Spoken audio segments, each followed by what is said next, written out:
So let me start off by saying this. There are very few horror movies that I have seen that really make me question things to whereas I have to rewatch the movie almost immediately because I feel like I haven't fully grasped it, if that makes any sense at all.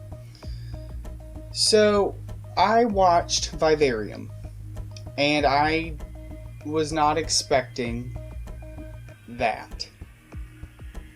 So, after having to rewatch it, I watched it twice in the same day. I even watched it with my mother, in which her exact response was, "I can't watch this again. This movie is a mind blank." We're going to censor out the last part of that word, but you can put together what she said.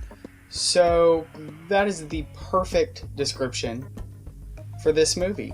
And I'm super excited to talk about it. Also super confused to talk about it. But before we jump in, don't forget to like and subscribe because, trying to get my subs going. We're almost at 100, so I'm really, really excited. So let's see. I'm hoping within the next 2 weeks we can get there, and I have a very special episode planned for when we do get to 100. So I'm just gonna plop that in there. But anyway, let's get back to Vivarium.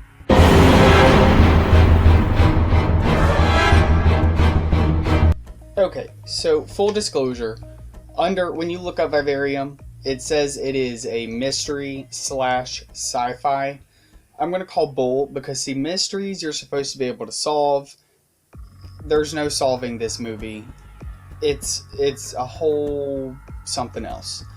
So it starts off, the characters you're really only dealing with are a young married couple. You have Tom, no last name, just Tom and Gemma. Tom is played by Jesse Eisenberg, and Gemma is played by Imogen Poots. I think that's how you pronounce the last name.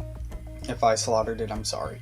So anyway, they're looking for a house. Newlywed couple looking for a house. Blah, blah, blah. They go to literally the creepiest realtor on the planet, or whatever he is, house salesperson. He's not really a realtor. It's kind of like a store selling houses. It's weird. Anyway, his name's Martin, and he's creepy. Really creepy. Just super awkward, and I guess that's a good way to explain this movie. They use the use of awkwardness well. There's just a lot of blank stares that are super scary because nobody likes staring. So constant staring and a lot of awkward silences.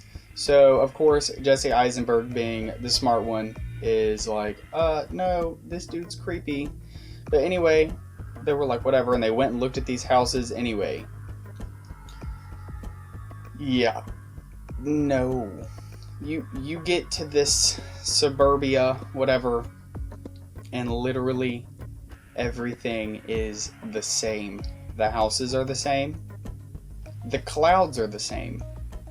Everything is the same. And it's scary, okay? Now, I know this sounds dumb because you're like, what? It's just a bunch of green houses. Okay, but when you see something like that, it's very unsettling because it's so bland. It's scary. Anyway, long story short, they're touring this house, and Martin, dips. And he just leaves them there. There is no one else here but Tom and Gemma. Well, they're like, okay, let's leave. No. They don't get to, because they literally use all of their gas trying to get out, and they can't. Kind of crazy. So right now, that's kind of all this is the very beginning of the movie, so you're really just kind of thrown in there with them. They go to eat the little basket that was in the house, like a welcoming basket. None of the food had taste. They had champagne. It didn't have taste. So that was also creepy. Now, mind you, nothing up to this point has even come close to be as scary as Martin is. Martin literally was terrifying to go through. But it gets worse. So then they get a box that has a child in it, and it says, "Raise the child and be released." Simple enough. Also no, because this child ages like a dog almost. It's kind of like if you had Benjamin Button, but reversed it and then just made him really creepy. And there's the kid. They don't even name him, okay? Like, they don't want him. Nobody wants him because he's not really a human. He looks like a human, but like he barks. So like you see this child, and then like 2 days later he's like 5. And if you do not go through with his requests, which are really weird, he will scream. He mimics too, so he'll mimic Tom and Gemma, and it's just really odd. So through this, you start to see tension build between Tom and Gemma because they're stuck there. There's this terrible child. They don't know how long they're going to be there. He's growing at a rapid rate, and he is bonkers. Well, it gets worse, because then Tom discovers that for some reason his cigarette butt, when he threw it down on the ground, it like claymation destroyed the turf, and so he started digging, which that's pretty much all you see of him for the rest of the movie. He wakes up, he has breakfast, and then he just lugs away and digs in this hole. And that's a very repetitious scene that you'll see throughout the whole film. It's just the whole sitting at the breakfast table and then whatever throughout the day, which for Tom is digging. So obviously the hole doesn't lead anywhere. And then the tension between Tom and Gemma just gets worse and worse, because then at this point Gemma's like, well, screw it, we're stuck with this crazy kid, I'm going to try to figure him out. In which she actually tells him, you're a mystery and I'm going to solve you. So she starts getting close to the kid. Tom does not want Gemma anywhere near this kid, so that kind of goes nuclear. And then Tom starts to go a little, crazy, and then he gets sick. So there's just, so far I've already told you just a sliver of what is going on, and it is already a lot, okay? But it just gets worse. So then the boy gets older, and now he's grown, in which he's still creepy. Even more so, then he starts watching the TV, which is almost like this hypnotizing thing. It's not even TV. Again, I'm doing the best I can to explain this, because it's crazy. And again, he's still completely tormenting Tom and Gemma until things go south really fast. So the boy, which now I guess is a man, runs away, or is walking through this maze of a suburbia, and Gemma follows him. Well, he goes, he lifts the sidewalk and goes in, and she follows him, and it is crazy. I can't explain it. You need to watch the movie, because it's almost like a rabbit hole. That's the best way to describe it.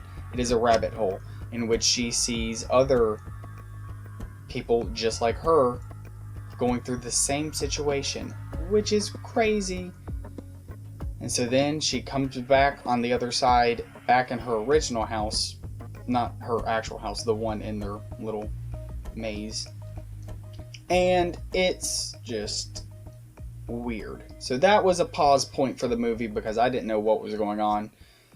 And even after watching it again, I still can't really tell you what it is. So that's why I just said it's a rabbit hole. So clearly, this situation is happening to other people, but yet it's weird because they haven't ran into anybody. So that doesn't get explained at all. There's no explanation, which is frustrating. So you continue, then Tom dies because the dude who they raised kinda kills Tom and throws him into the hole that he dug. Well, then he kills Gemma. Same thing. Puts the hole, packs it, everything. Then he goes to work at the housing place, in which he walks in, creepy Martin dies, and then this creepy boy puts on the name tag and is now Martin.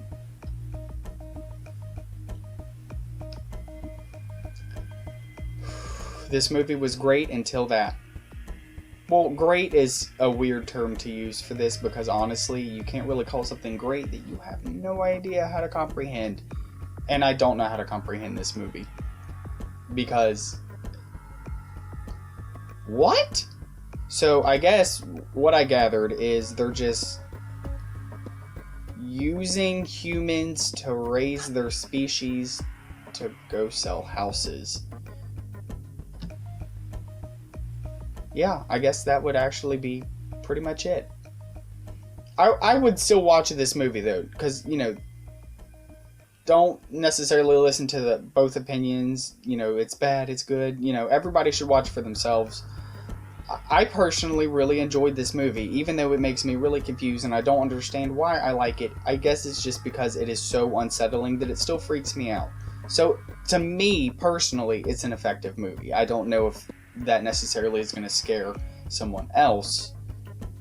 And like I said, it has it categorized as a mystery, but I'm calling bull on that because there's no way anybody's going to figure this out. It doesn't make any sense. In a good way. I would say that overall the aesthetic of this movie is really, really cool. It's simple, but it's effective. You literally have to deal with 3 characters throughout the whole movie pretty much. No more than 3 at a time. And it's a pretty cut and dry movie when you think of it aesthetically. It's literally just one house, all the same, all green, all the clouds are all the same. And then you have, the situation going on in the one house. So, I will say, I think it deserves at least some credit because it's not as bad as some movies that actually got hype behind it. I didn't really hear a lot about this movie. I saw it at the Redbox and was like, oh, it's got Jesse Eisenberg, and then I bought it. That's as far as it went. But I think everybody should watch it, so definitely check this movie out. Let me know what you think of it, because honestly, I need to talk to other people about this movie because it's going to take more than just one. So let me know what you thought of this movie. Please don't forget to subscribe, and just remember, if you keep watching these scary movies, I'm going to keep talking about them. And who knows? We might stumble upon something that's truly amazing and not half as confusing as Vivarium. Y'all keep it real and keep it creepy.